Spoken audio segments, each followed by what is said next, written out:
Hello. Welcome to video 1 of Tangents with Grace. Today I wanted to talk about getting distracted. Do you get distracted in life? I know I get distracted, like attention span of the gnat is what I call it. I get so many thoughts that they just ramrod all my other thoughts out and I'm totally off track. And so I was curious, do you get distracted in life? If you do, what do you do to remedy that? So through this video, I wanted to share a couple stories about this, things I've learned, like with the dogs. There's a couple stories there, but also with myself. So for myself, I've learned, we'll just go ahead and jump on in. With myself, I've learned that if I keep things pen and paper, I left it over there, so oops. But anyway, I have pen and paper with me almost all the time. And if I don't have a pen and paper, well, I have my phone and it has a notes section in it. And so I'm constantly having checklists and I'm constantly trying to stay on track and I'm constantly setting alarms for everything. So throughout the day, my phone goes off regularly and it is to keep me on track with my to-do list and what we're doing, what are our goals for the day. And so when my body needs to rest though, it kind of throws things out of whack. And I think, well, wait, I was supposed to be doing this and I was supposed to be doing that. And I get so distracted and so off base, which leads me into one of the stories with the dogs. So Titan, one of our German Shepherd dogs here, he was off with his ball. He's obsessed with his ball. And he went down here at this beach, actually. And he went down there and he ended up with 2 balls down there. And our little Miss Skoke was trying to get one. And he had the other. And I just could not get him to get the ball. And I didn't really want to go down on the beach because I didn't have the right shoes on. And it was very slippery. And so the water comes in and it goes out. And so it leaves like slippery spots and all of that. Well, anyway, so I was sitting there for probably 10 minutes, maybe more, could have been closer to 15, trying to get him to get his ball and bring it back, which is never a problem. He loves his ball. He loves getting it. He loves bringing it back. So he was down there not listening, completely walking past his ball as though he never saw it and just acting like, nope, it's okay. It can just stay here. I don't see it. And he saw it plain as day. And this whole moment totally reminded me of God, totally reminded me of we are walking past the ball and he's screaming from the rooftops up here on the deck telling us, the ball's right there. Just pick up the ball. Oh my gosh. Lincoln's not a fan of my theatrics. But anyway, it is the truth. Like that is God's whole thing, sitting there screaming at us from up top, telling us the ball is right there. Just pick up the ball and bring it back to me.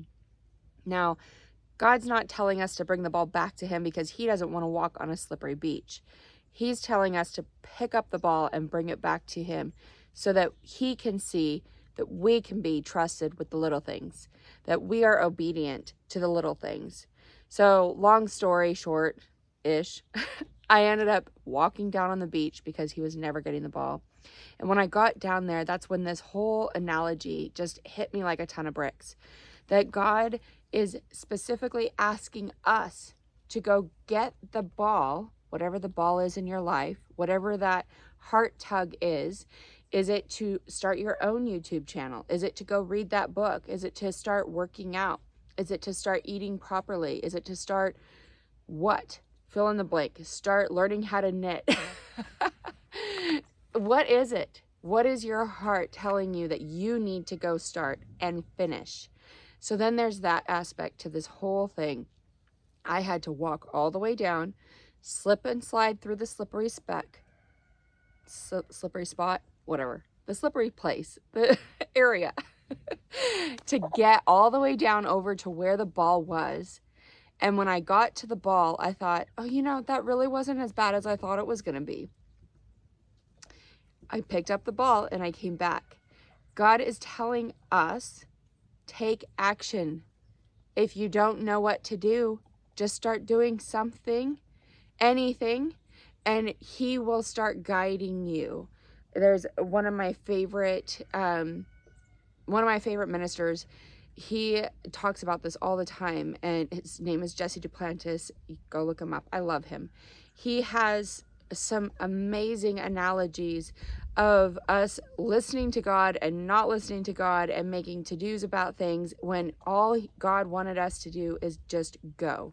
That's one of his stories, is at the beginning of his whole ministry, God told him to go, and he thought, where? And within 2 seconds, he had like it wasn't 2 seconds, but whatever. He had all these calls wanting him to come preach. And he's like, me? Okay, sure, I'm there. So he showed up. He went. That was all God had said, is go. He had no sermons. He had nothing. He barely had gas in the car to go there, essentially, but he went.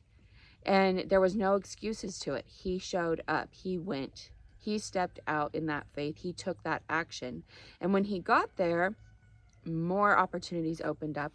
And while he was there, before he even started speaking, all of a sudden God just downloaded in his sermon. And so he started speaking. And the first one, I think he just said something about, God told me to go, and so I went. And everybody was just like totally filled with the Holy Spirit. And it was just like this crazy moment, which just cracks me up, because isn't that so like God? So whether you are a believer of God or not, and you just stumbled across this video, take action. That's all you have to do. It's not just a scriptural law. It is a law of life. Like, this is a law in the world. Like, however you want to look at it, it is a law to take action, because where action is, momentum begins. And where momentum begins, then you start to see amazing things happen. And so if you think of like an avalanche, the avalanche just had this little at the top, the very top of it all. And it broke loose that layer of snow, and that snow started to slide. And so that's your first step, is that little shifting, that little step forward. And then the snow starts to fall. And as the snow is falling, that's you getting your momentum. And as the momentum's going and the snow is building, you're getting more snow and you're getting more momentum. And by the time you get down to the bottom, you have so much momentum and you have cleared out that whole hillside. So now, what do people get to go do? Ski. They get to go take their skis, their snowboards, their whatever they do, their snowmobiles, and it's a safe space because the avalanche is done. You just paved that way for the next people to come through of whatever it is that's pulling at your heart. Even if it's knitting, even if it's a sewing project, I really don't care what it is. As small as you might think the project is, taking the trash out. I know that sounds absolutely ludicrous, but even that small of an action can start momentum in your life. There's another person I love to listen to. Her name is Terry Savelle Foy, and she says, clean your junk drawer and watch what happens in your life. And there's a whole lot more to that, of course, so go listen to her messages. But cleaning your junk drawer alone can bring such a peace to your mind. Just one little action, one little thing. It doesn't have to be a monumental thing. Something small, and continue it day in and day out until your avalanche is complete and you now have this beautiful slope to go ski on, snowboard on. I was going to say jet ski, but that's the wrong sport. Snowmobile is what I was trying to think of.